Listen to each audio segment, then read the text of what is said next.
Στα προηγούμενα βίντεο μάθαμε τη σημασία της διαχείρισης των ταμειακών ροών και μάθαμε επίσης τη βασική έννοια της ρευστότητας.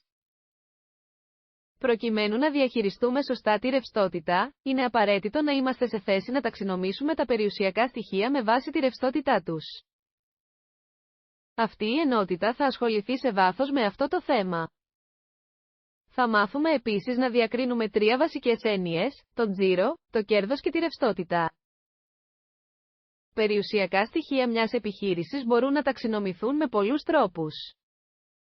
Εδώ θα επικεντρωθούμε στην ταξινόμηση των περιουσιακών στοιχείων ανάλογα με το βαθμό ρευστότητάς τους. Ρευστότητα είναι η ικανότητα ενός περιουσιακού στοιχείου να μετατρέπεται σε χρήμα βραχυπρόθεσμα, χωρίς την ανάγκη μείωσης της τιμής του. Το πιο ρευστό περιουσιακό στοιχείο που υπάρχει είναι τα μετρητά. Ωστόσο, τα χρήματα συνήθως δεν διατηρούνται σε μετρητά, καθώς δεν αποφέρουν κανένα οικονομικό κέρδος. Τα άτομα που διαχειρίζονται το ταμείο επενδύουν μετρητά σε διάφορα φυσικά αγαθά ή πρώτες ύλες που η εταιρεία θα χρησιμοποιήσει κατά τη διάρκεια της επιχειρηματικής της δραστηριότητας. Αυτό το κάνουν για να κερδίσουν μια οικονομική απόδοση. Ωστόσο, αυτό το επιχειρηματικό έργο πρέπει να είναι προσεκτικά σχεδιασμένο ώστε να αποφεύγονται καταστάσεις οικονομικής πίεσης. Σε περίπτωση που μια εταιρεία χρειάζεται ρευστότητα και δεν διαθέτει μετρητά, θα πρέπει να χρησιμοποιήσει μη ρευστά αγαθά για να τα μετατρέψει σε μετρητά ώστε να μπορέσει να ανταποκριθεί στις πληρωμές αυτές. Όπως προαναφέρθηκε, σε ορισμένες περιπτώσεις θα πρέπει να μειώσει την τιμή τους προκειμένου να τα πουλήσει.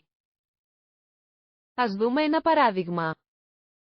Φανταστείτε ότι μια εταιρεία έχει στο κατάστημα εμπορεύματα που τα πουλάει στην τιμή των 100 ευρώ ανά μονάδα. Η εταιρεία θα μπορούσε να χρειαστεί επιγόντως ρευστότητα για να καλύψει την τριμηνιαία πληρωμή του φόρου προστιθέμενη αξίας που δεν έχει προβλεφθεί σωστά. Σε αυτή την περίπτωση, ο επιχειρηματίας μπορεί να αναγκαστεί να πουλήσει κάθε μονάδα στα 90 ευρώ για να διευκολύνει την πώληση αυτών των αγαθών. Θα αναγκαστεί να μειώσει το κέρδος. Αυτός είναι ο λόγος για τον οποίο η αποτελεσματική διαχείριση μετρητών είναι τόσο σημαντική, καθώς θα επιτρέψει να γνωρίζουμε εκ των προτέρων τις ταμειακές ανάγκες και έτσι να αποφύγουμε τέτοιες καταστάσεις. Γι' αυτό είναι σημαντικό να προβλέπετε και να προγραμματίζετε τις πληρωμές και τις εισπράξεις, ώστε να μην αναγκαστείτε να πουλήσετε επιγόντως σε χαμηλότερη τιμή αγοράς. Ας δούμε εν συντομία μια ταξινόμηση των περιουσιακών στοιχείων ανάλογα με τη ρευστότητά τους. Το πιο ενεργό περιουσιακό στοιχείο είναι τα μετρητά στο ταμείο και οι τραπεζικοί λογαριασμοί, επειδή μπορούμε να τα αντλήσουμε ανά πάσα στιγμή.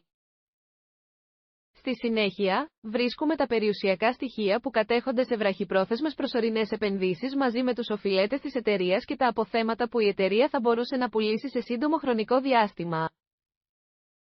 Αυτά είναι λιγότερο ρευστοποιήσιμα περιουσιακά στοιχεία, αλλά μετατρέπονται εύκολα σε μετρητά.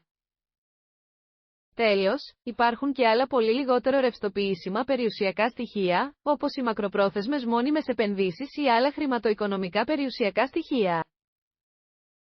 Μια καλή στρατηγική πρέπει να αποφασίσει ποιο ποσοστό των πλεοναζόντων μετρητών θα επενδυθεί σε καθεμία από αυτές τις κατηγορίες περιουσιακών στοιχείων.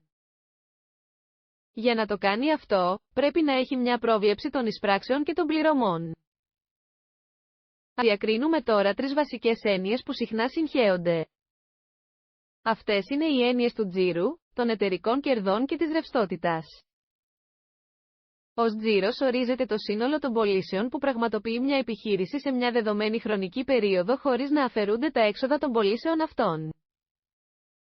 Για παράδειγμα, μια καφετέρια που πουλάει καφέδες θα υπολόγιζε τον ημερήσιο τζίρο της πολλαπλασιάζοντας τον συνολικό αριθμό των καφέδων που πουλήθηκαν επί την τιμή πώλησης κάθε καφέ ανά μονάδα. Δεν θα λάμβανε υπόψη το κόστος των πρώτων υλών, της εργασίας και άλλων παραγόντων. Το κέρδος υπολογίζεται αφαιρώντας από τον τζίρο το κόστος παραγωγής και πώλησης των καφέδων. Συνήθως υπάρχουν άμεσες και έμεσες δαπάνες. Είναι πολύ σημαντικό να προσδιορίζονται και οι δύο τύποι κόστους και να υπολογίζονται σωστά για τον αποτελεσματικό υπολογισμό του κέρδους.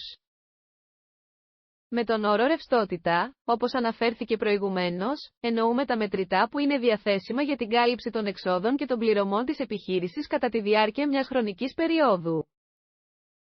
Δεδομένου ότι οι έννοιες αυτές είναι παρόμοιες αλλά και διαφορετικές, οι ιδιοκτήτες επιχειρήσεων κάποια στιγμή μπερδεύονται.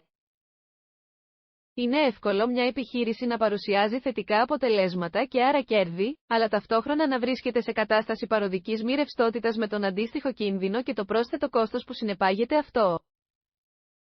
Η διαχείριση της ρευστότητας είναι εξαιρετικά σημαντική για την αποφυγή αυτών των καταστάσεων πιθανής πτώχευσης της εταιρείας. Μια επιχείρηση μπορεί να πτωχεύσει ακόμη και αν παράγει θετικά αποτελέσματα. Και πάλι, σας συνιστούμε να έχετε το νου σας στη ρευστότητα της επιχείρησής σας. Σας ευχαριστούμε για την προσοχή σας.